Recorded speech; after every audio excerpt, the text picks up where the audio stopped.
Anyway, shifting gears, Abby, previously when you were on the show, we were the Celtics Reddit podcast. And with you coming on, we went back to our roots. I posted on Reddit and said, what would you people like to ask Abby Chin? And if you want to feel good about yourself, go check out that thread because there was a lot of love for what you do. Thank you. And one guy, Formal Substance 520, said his daughter didn't care about the Celtics until she saw you and said, there's a girl that plays for the Celtics, and now she's a big fan. So I thought that was adorable. But That is awesome. So we grabbed a few questions from the Redditors that they wanted to ask you. And the first one is from user Annoying Celtics Fan. And he says, do you have a fandom or friendship with fellow alum Derek White? Because you both went to Colorado. Do you guys ever talk it up about UC Boulder? Is that burrito place still around? Or We do. Oh, now Nice. that Pete's, right? The burrito place?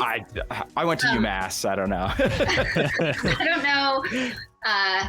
So I wouldn't say we're like friends, but I definitely made sure he knew the moment he arrived that I also went to Colorado.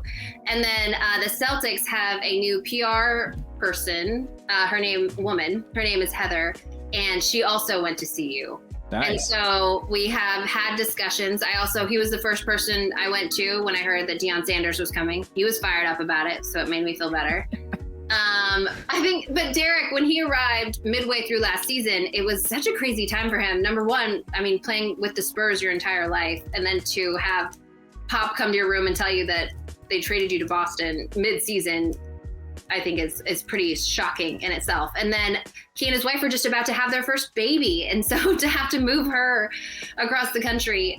But that's really where I was like, if you need help, I can happy to talk you through some stuff. And he didn't ask for my help, but that was really where I volunteered my information about like navigating the Boston medical scene. Speaking of volunteering information, we're going to ask you to volunteer some more information, Abby. Reddit user Gay for Jamie wants to know, are there any nicknames for guys on the Celtics that we don't hear regularly?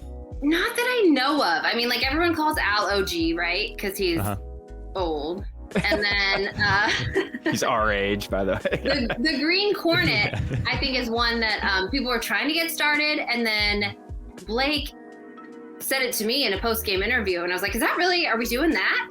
And he was like, yeah, that's been done. So I think they do use a lot of nicknames amongst each other, but I don't know if like how many stick. I think stuff just gets thrown out there, JT does go by, like, people call him Big Deuce for real. He has it tattooed on his hands. That's so cool. Right. And Is it? things like that. I think it's awesome. Smart. Spanish Game Hen is one that just kind of slipped out there that seemed like maybe it wasn't meant to see the light of day, but it was really picked up and embraced by the Twitterverse. So that was really cool to see. We've got another question from Total Mayo who asks, what does Abby see or hear about this team that we might not know? It doesn't have to be nefarious, but rather something fun or interesting. And then we'll combine that with another question from Ray Louis 34 who asks, what's the best Celtics story of a player that you can share with us? Now, you may have already done that with the Kelly Olynyk burrito story, which was that amazing. was pretty good. Something that you may not know. I don't know. I would say I think that this group gets along better than almost any group I've been a part of. And I think a huge part of that is Marcus and Jalen and Jason last season coming to a head at the beginning and working through all of that, and now understanding that they're all on the same page and working towards the same goal. And so I think that allows you to work through other things. But I also think that Grant and Blake Griffin have been a huge addition to the locker room, and that like Jalen and Jason are pretty reserved guys naturally. It's not in them to be boisterous and yell at guys, just in the middle of nowhere. And so Grant initially, I think everyone last season was just like, where is this guy coming from? He's organizing team dinners. Like, who does he think he is? He's not even playing. He's not even in the rotation.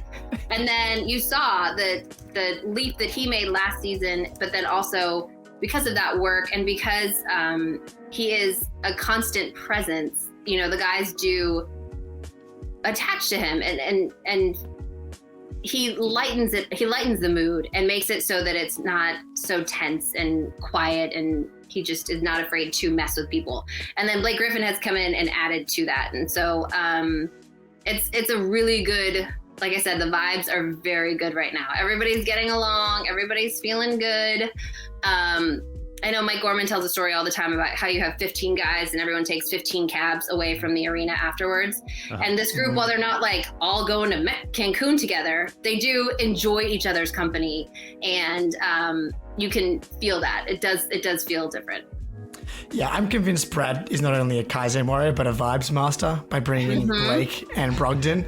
Like, I think he's got a good feel for the kind of guys that he bring in. Absolutely. And Danny too. I mean, Danny was really good about getting the like competitive guys, the guys who like just had heart and loved the game of basketball so much, like the Terry Roziers and I mean, even Isaiah Thomas and just the guys who led basketball. Danny was really good at that. And then, yes, I think Brad is really good at sensing the basketball IQ, but also like if you're not with it and if you don't want to play for the team, we don't need you. Like if you're not going to help us, you're hurting us, then we'll move on. I love it. We kind of covered it, but from user Mr. Blonde 1003 was just kind of asking about the development of the Jays. So I mean, I guess there's we can never do too much on the Jays relationship, but quickly I guess like just Jay love. What I think is crazy is because I have been there every day, so it is like with your kids, you don't notice the growth. Yeah. And so I look back at pictures of Jason Tatum, and I know we always used to make the joke, like, he's only 19. But you look back at those pictures, and he looks like he's 19. Like, now when he's talking, he has his full beard. I'm like, wow, you can actually grow facial hair. That's exciting for you. So, don't tell me. Still waiting on that. Yeah, me too. They won't see this, don't worry. But so that's one thing, but then also just their development. And I remember in Jason Tatum's rookie season, him telling me that he believes he can be an MVP in this league. And he understands that that is a goal that he's working towards. And then to now, this season, where he's not only in the conversation, he's the leader. And to see all of the work and all of the development that has gone into that, because he came in so talented. I mean, that guy could go get a bucket as a rookie in a league full of men. And then now to see him using all of that experience as well that they've had has been really cool, I think, and something that you may not, when guys come into this league, may not understand everything that goes into getting someone to that point. And it's amazing to see him there, and then to think that he still has so much room to grow. He's technically not even in his prime yet, and so that's a really, really scary thought. And then first of all, bingo, Spoonie's cat. Get over under 40 and a half. Yeah. Got it. And then for Jalen as well, I recently, I don't remember, maybe it was during the finals, went back and looked at the interview that I did with Jalen at the draft. He talked about just that he was a confident guy to begin with, but then to see him and the way he was speaking through that playoff series, and I think that it wasn't a fake it till you make it. I do believe he was confident, but to see him at that point in his career and to understand everything that he had gone through and everything that it took to actually have this confidence and this aura and this invincibility. And he has that, he's earned it. And this season, he's taken that to another level where I went to him, I think it was early on when we were in Miami, and it was that first and Eastern Conference Finals rematch. And I was like, so, you've been really efficient. You've been, you bring it every game, consistent. I'm like, what is that approach? Where is that coming from? And he's like, Abby, that's who I am. I've been doing this my entire career. And so he just, I feel like, has taken it to another level. So that's been really cool to see as well.